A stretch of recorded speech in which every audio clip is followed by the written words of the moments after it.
Have you ever wondered how people like Elon Musk are able to run several companies and still have time to throw giant parties with knife throwers and fire sticks? Do you feel like you're swamped with to-dos and no end in sight? Have you ever wondered how you can work smarter and not harder so that you can stop overwhelm and turn the page and finally starting a chapter where you're calling the shots, not your stress and overwhelm? No matter where you are in life, whether you're simply trying to survive or if you're looking to level up on your productivity, this episode is a must listen. Today, we're going to take a look at the top 6 success hacks that will change your life. Welcome to my podcast. I'm Dr. Nicole Cain, a naturopathic doctor with a master's in clinical psychology and a former anxiety sufferer turned anxiety freedom rebel. There are 3 main points in this podcast. First, your brain likes strategies and rituals. Second, strategies and rituals in and of themselves won't work. You need the 6 hacks I'm going to teach you today. And third, the 6 hacks you're going to learn today will help you to reduce stress, reduce overwhelm, reduce anxiety, and pivot you away from worrying about what your life will be like if things don't change. These hacks will increase your productivity. They will increase your sense of calm and pave the way for more income, more satisfaction, and more opportunities to create a meaningful contribution in the world in the way that you feel called. So let's start with expanding on the topic of strategies and rituals, including what they are and why they are not enough. Ritual is a word that means ceremony or a dance or a performed series of actions according to a premeditated order. Our brains thrive with ritual. The concept of ritual goes back to our earliest records of human history, and rituals have been observed in all known human societies. Rituals add a richness to the human experience and structure to a brain that has the capacity to receive 11 million bits per second of information from the body. And that does not even include the data coming into your brain from your environment. Whether you're a planner or enjoy the whimsical freedom of flying by the seat of your pants, your brain needs ritual or structure. If you aren't intentional on drawing the map for how you think and feel and function, your brain will create it for you. Here's an example of a ritual that I commonly see in my consultation clients, and let's be real, myself sometimes too.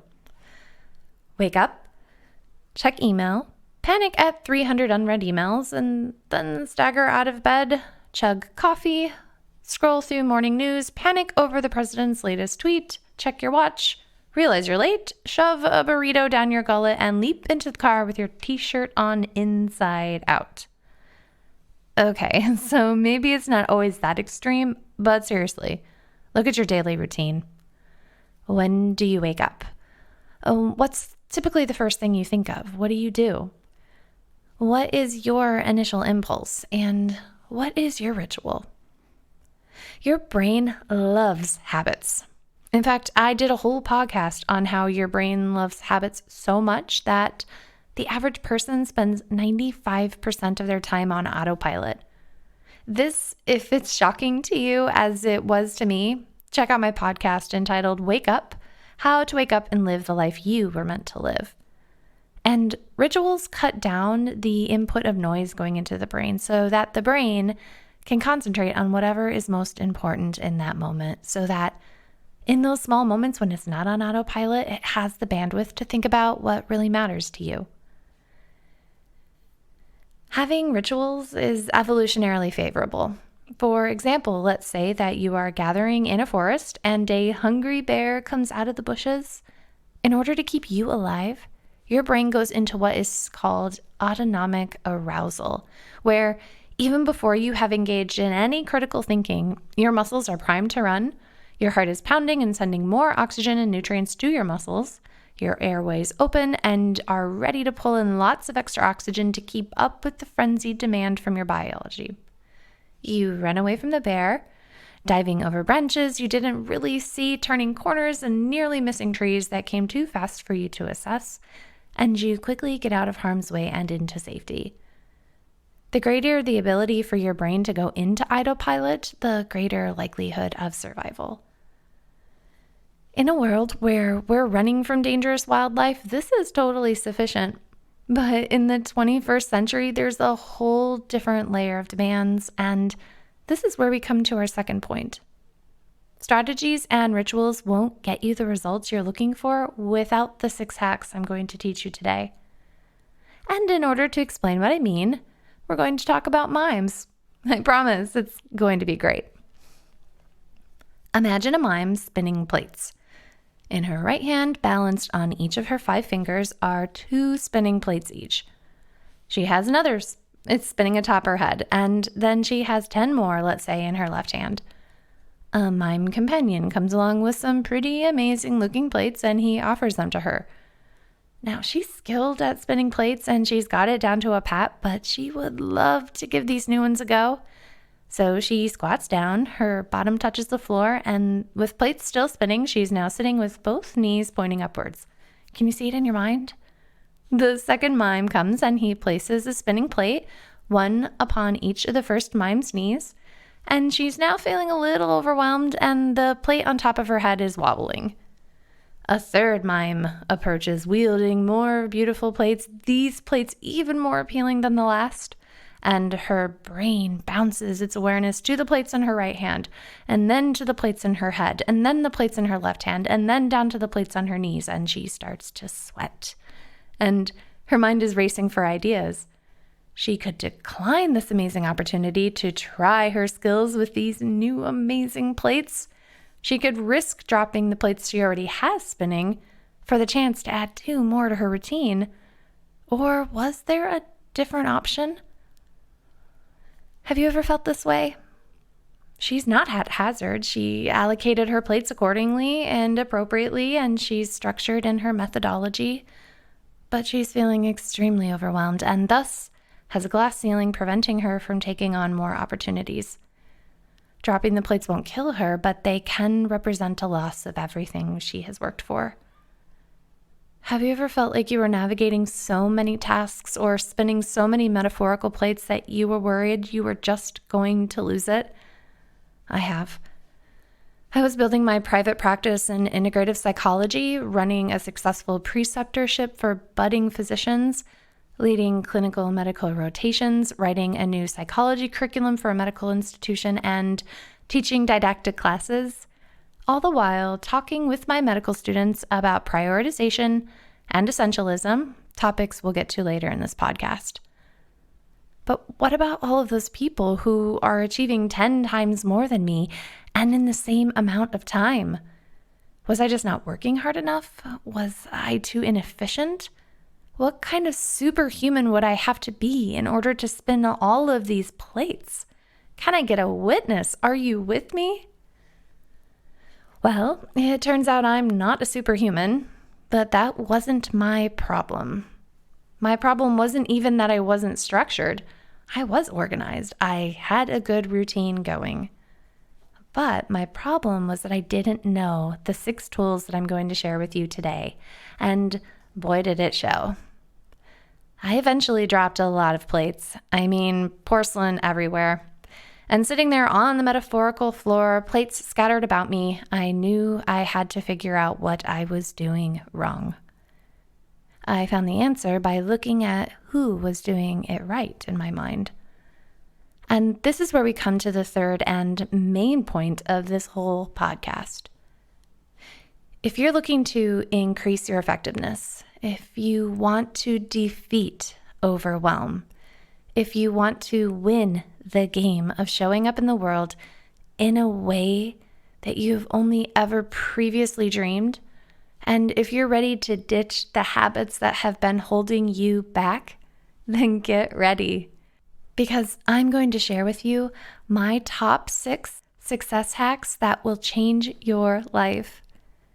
These tips come from some of the most successful and well-achieved humans on Earth, and you can start using them to transform your life right now. Hey loves, if you're anything like me, you want results like yesterday, and you're eagerly anticipating solutions that you can start putting into play now. So I have created an anxiety breakthrough wellness springboard. This springboard is designed to fast track you to feeling better right away. And I'm giving it to you for totally free. You're going to get access to the morning mastery routine used by the experts, a technique called the 5-minute spot point that in 3 simple steps will teach you how to shift your brain out of an anxious cycle and back into productivity mode. And you will also get the 3 bonus tools that seriously ramp up your resources, whether it to be getting calm on command, reigniting your fire, or even to catapult you into some seriously awesome healing. The link for the springboard is in the show notes, so check it out right away. All right, let's get back to the show. Picture 2 screens. One on my left is my poor baby doctor self surrounded by dozens of broken plates, and on the right screen is our mime.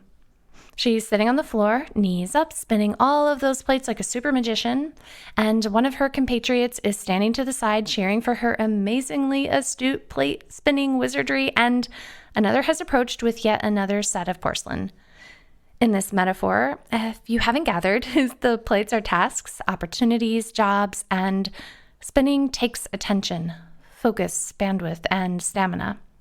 Our mime, as she's at the crux of a decision, and she's totally overwhelmed, but she's thinking, what about those mimes who can spin 10 times more plates than me? How do they do it? I have an answer to that question. So let's just ask our mime to hang on for a few minutes while you and I talk about billionaires. If you had to guess what the wealthiest people on the planet have in common, that is besides a disposable income, and the answer is one word: leverage. In crisis or states of stress or overwhelm, or when we're spinning too many plates, the brain shuts down on what it sees as lower priority and focuses on the issues at hand. With advancing neuroscience and research into the brain, we can learn how to leverage our brain's response in a way that frees up space or bandwidth in your brain. And as you're probably gathering by now, it's not just about scheduling. There's way more to it than that. Some of the most respected entrepreneurs of our time attribute a great percentage of their success to their ability to leverage their brains through creation of ritual and structure. Structure is not the same thing as leverage, though. Many make the mistake of structuring their time in such a way that they feel boxed in. Their creativity and freedom is stripped away by rote routine, and their sense of joy and well-being is buried under a series of 5-minute alarms. If not used wisely, structure can be binding, and it can add to your pile of spinning plates. On the other hand, if leveraged properly, structure will set you free. For example, billionaire and one of the wealthiest people on earth, Bill Gates, breaks his daily schedule into 5-minute intervals. He gets up at the same time, has a mastery morning routine. He routinely stretches throughout the entirety of his day and throughout the week. But digging in a little deeper, you'll see our 6 strategies dappled throughout all of this. Elon Musk, founder of PayPal, Tesla, SpaceX, also schedules his day in 5-minute slots. He wakes at 7 a.m. and he says that one of the habits that has had the biggest impact on him is showering every morning. But that's not the end of it either. Musk uses our 6 strategies too. So let's get to the hacks already. There are 6 important guidelines when creating a life that will leverage success. Are you ready for them? They are automation, batching, scheduling, prioritization, delegation, and enrichment. Let's look at each of these one at a time. Automation. Automation is a method or a technique or system that takes the place of your logical and mental intervention. This might look like you doing the same task the same way every time so that you don't have to think about it. The more you can automate, the more room your brain will have for what really matters.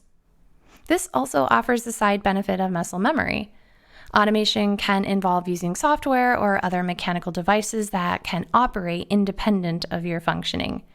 Here is a super basic example of automation in my practice. I have a big team of amazing humans that help me share the word about the Anxiety Breakthrough Program and all of our amazing services. And instead of sending hundreds of emails, we use software that coordinates deadlines, sends reminders, and enables prioritization and delegation of tasks. This takes a ton of pressure off of me and my team so that we can focus on what really matters: you. Batching. A big part of my job is getting the word out on social media about all the awesome stuff that you can do to heal your brain, reduce your stress, and conquer anxiety. Batching enables you to focus on one key action item or way of thinking, and then set that aside when it's time to focus on the next type of task. Because my time is better served writing content and working directly with my clients, my team uses software that enables us to upload a big batch or a ton of content all at once, and then the software will slowly trickle it out so that you don't get totally overwhelmed by 100 posts in one day about how to send your anxiety backstage. That would just make you more anxious, right? Instead, you can see a few neat things each day, absorb that, and then be ready for tomorrow's supercharged tip while meanwhile, I'm off to the races. Scheduling. Scheduling centers around building intentional time blocks where you can perform specific tasks during your brain's optimal performance times. For example, I tend to be more creatively inclined in the morning, and so I block off my schedule to write in the morning. In this example, I'm leveraging my time to write, not only a certain amount of time, but at a pre-designated time when I know I'll perform that task best. At the beginning of each day or week, schedule out times for specific action items that you want to complete. When creating the schedule, make sure to include specific times to respond to emails and tasks, because that's huge. CEO of Apple, Tim Cook, always checks his messages and emails in the morning. It helps him to prioritize what he needs to do for the day and removes the distraction of unanswered messages throughout the rest of the day so he can focus on the task at hand. Prioritization. Greg McKeown, author of the book entitled Essentialism, is quoted as saying, "Remember that if you don't prioritize your life, someone else will." This means that instead of being a doer of all and master of none, you will achieve more and with greater satisfaction, efficiency, and less stress and less overwhelm by starting each day prioritizing your to-do list. I remember when I was in graduate school, a clinician said to me, Nicole, I love you because you always say yes. And that was a huge turning point for me where I realized that instead of saying yes and doing all of the things and burning myself out, I needed to look at, what do I need to be saying no to? Where do I need to focus my attention in order to produce the greatest impact? What does that say to you? Delegation. Prioritization is followed by delegation naturally. One of the biggest challenges of high achievers and perfectionists is that they want to do it all. But that's not always reasonable or even efficient. McKeown summarizes this eloquently by stating, "You cannot overestimate the unimportance of practically everything." I want to say that again. You cannot overestimate the unimportance of practically everything. A big mistake we often make is that everything feels too important. But if you can relinquish that mindset and identify the areas where you feel you can make the most impact, you will be able to make a bigger impact. Delegate what is not your top priority in order to free up your mind and bandwidth so that you can focus on what really matters the most. Enrichment. Your productivity is contingent upon the health of your mind, and the health of your mind is contingent upon the health of your body. Enrichment includes things like exercise, nutrition, unwinding, and even having fun. Both Musk and Gates schedule time for reading and personal enrichment. For example, Musk shares that one of his favorite titles is Lord of the Rings, and Gates has a huge list of his favorite reads on his blog. Warren Buffett plays the ukulele, and Walt Disney loved model trains. What can you do to enrich your life? Let's go back to our mime. She's been waiting for us for a little while. So she's been spinning plates, which in our metaphor represents all of her responsibilities or tasks or obligations. And when someone approached with an additional appealing opportunity, her overwhelm mounted and she worried about the future and what might go wrong if she said yes to that opportunity. So how could our mime apply the 6 hacks in her life? So automation. I went to a show once where a master juggler demonstrated automation beautifully. He did this by, instead of juggling each item himself, he balanced over a dozen spinning batons that were on fire, by the way, atop vertical posts.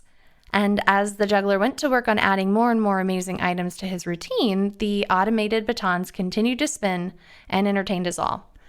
So by automating some of the show, our juggler was free to demonstrate his skill beyond the capacity of a single human in a single moment. So let's look at batching. An example of batching in the metaphor of juggling is shown in the above example, where the juggler batched out a dozen of those spinning batons, which entertained the audience while he focused on other parts of his routine. And scheduling. Let's say that you're juggling on commission and you want to make sure you're positioning yourself for the biggest bang for your buck. Make sure that you're pursuing your passion when people are out and about, and be sure to schedule yourself during times when you feel agile and energized. If our mime was to juggle in a bar at 6 a.m., she might not get as many tips as she would if, for example, her routine was done in town square around dinner time. How can you leverage your time and your schedule? Prioritization. One of the secrets of longevity is to know your ikigai. This is a traditional Japanese concept that represents your reason for getting out of bed in the morning. It's broken into 3 parts. Number 1 is what sets your soul on fire. Number 2 is what you're good at. And number 3, what will the world pay for? Whether you're saying yes to tasks or picking new opportunities, make sure that it satisfies your ikigai. If our mime focuses on prioritization of hers, she will be juggling plates in a way that feels complete and fulfilling, and she won't be as likely to get FOMO if someone comes along with snazzy new porcelain. Delegation. And so in this example, what if our mime had gotten, let's say, help from the audience? I've seen that before. Maybe she could have spun plates on their heads or their knees or fingers. Now that's delegation. Getting help when you need it most so that your brain and bandwidth are free to explore what really makes you excited. And enrichment. Instead of staying in the same old, expanding your world through experiences and personal development and having boredom and exploring the world will provide you with a world of opportunity. What if instead of spinning plates, our mime had gotten into something even more exciting and unique for her? What if she was actually missing out on new, exciting experiences because she was so busy maintaining what she was already doing? Is there any way in your life that you can make changes where you're able to do something that feels more fulfilling, more exciting? And if that's the case, what are you saying yes to right now that maybe could become a no? What feels reasonable and doable for you? And it doesn't have to be something huge and existential and groundbreaking and earth-shattering. Maybe it's just one little change, one little thing. Today, we talked about the top 6 success hacks that will change your life. Remember, structure is important, but what sets the status quo apart from status setters are those who use leverage. You can leverage your choices and your life in a way that will reduce stress, reduce overwhelm, reduce anxiety, and pivot you away from worrying about what your life will be like if things don't change. These hacks will increase your productivity, increase your sense of calm, and pave the way for more income, more satisfaction, and more opportunity to meaningfully contribute in this world in the way you feel called. The very first step is starting by mastering your morning routine. After years of studying the most productive, the most innovative, and the most creative people of our time, I have summarized my findings into a 4-step process for mastering your morning. And this process is included in the Anxiety Breakthrough Wellness Springboard. The 4-step process for mastering your morning is just one of 3 implementation strategies you'll get in the Anxiety Breakthrough Wellness Springboard. And if you're anything like me, you want to see results yesterday. So I've included the springboard in the show notes and it's yours for free. Go download it right now and let's get you started on a life that sets your soul on fire.